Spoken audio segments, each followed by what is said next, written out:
श्री राम मंदिर में प्राण प्रतिष्ठा के मद्देनजर यातायात डायवर्जन शुक्रवार की मध्यरात्रि से लागू हो जाएगा। डायवर्जन के चलते लखनऊ, गोंडा, बस्ती, अम्बेडकर नगर, सुल्तानपुर, अमेठी से अयोध्या की ओर जाने वाले वाहनों को अलग अलग मार्गों से गंतव्य तक भेजा जाएगा। अयोध्या में 3 दिनों के लिए बाहरी व्यक्तियों की एंट्री भी नहीं होगी। जो वहां के स्थानीय लोग हैं उन्हें पहचान पत्र दिए गए हैं।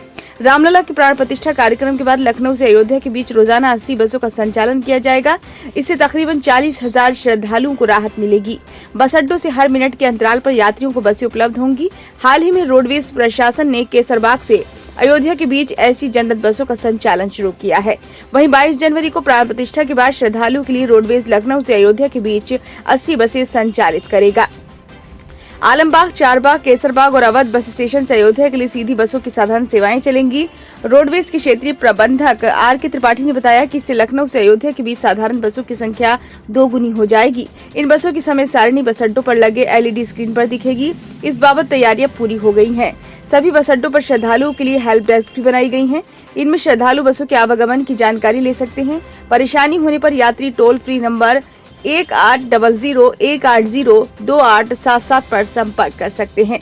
महर्षि वाल्मीकि अंतर्राष्ट्रीय हवाई अड्डा पर शुक्रवार को थोड़ी देर पर मुंबई, कोलकाता, अहमदाबाद, बेंगलुरु से विमान आए। दिल्ली से 2 विमान यात्रियों को लेकर यहां पहुंचे।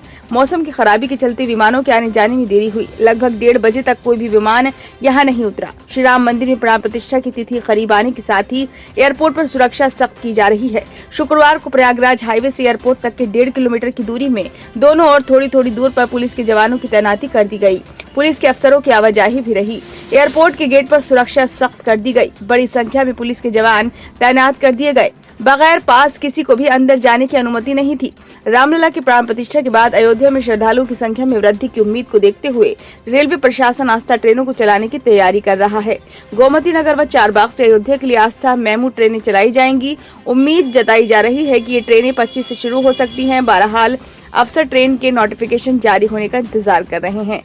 अयोध्या के महत्व को देखते हुए उत्तर रेलवे अयोध्या कैंट, अयोध्या धाम, सालारपुर व दर्शन नगर तो पूर्व उत्तर रेलवे रामघाट स्टेशन को अत्याधुनिक बना रहा है। अब आस्था ट्रेनों को चलाने की तैयारी है। रेलवे अधिकारियों ने बताया कि आस्था ट्रेनें 2 तरह की रहेंगी। अयोध्या के आसपास के जिलों से आस्था मेमू ट्रेनें चलाई जाएंगी।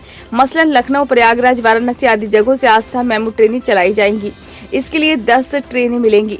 वहीं दक्षिण भारत, दिल्ली, मुंबई, जयपुर, अहमदाबाद आदि जगहों से लंबी दूरी की आस्था ट्रेनें चलेंगी, जिसमें स्लीपर व AC की बोगियां रहेंगी। ऐसी तकरीबन 300 ट्रेनें पूरे देश से चलकर अयोध्या पहुंचेंगी। छोटी दूरी के लिए चलने वाली आस्था मेमू ट्रेनों को 25 से शुरू किया जा सकता है, पर इस बाबत आधिकारिक रूप से अफसर कुछ भी बोलने से बच रहे हैं। रेलवे अधिकारियों के मुताबिक अयोध्या के लिए 32 जोड़ी ट्रेनों को चलाया जा रहा है। इनमें करीब 25,000 यात्रियों की आवाजाही होती है। प्राण प्रतिष्ठा के बाद यात्रियों की संख्या बढ़कर 75,000 से 1 लाख तक पहुंच सकती है। ऐसे में ट्रेनों की संख्या में बढ़ोतरी की जा रही है। 2 वंदे भारत, 1 अमृत भारत ट्रेन शुरू करने के बाद अब आस्था ट्रेनें अयोध्या से जुड़ेंगी। इससे श्रद्धालुओं को आवागमन में सहूलियत होगी। लखनऊ सहित देश भर से अयोध्या के लिए आस्था ट्रेनों को चलाया जाना है, पर इस बाबत रेलवे बोर्ड से नोटिफिकेशन व निर्देश जारी होने का इंतजार है। इसके आते ही ट्रेनों को पटरी पर उतारा जा सकेगा। सचिंद्र मोहन शर्मा, DRM उत्तर railway, bureau report, Uttar Pradesh, Ayodhya.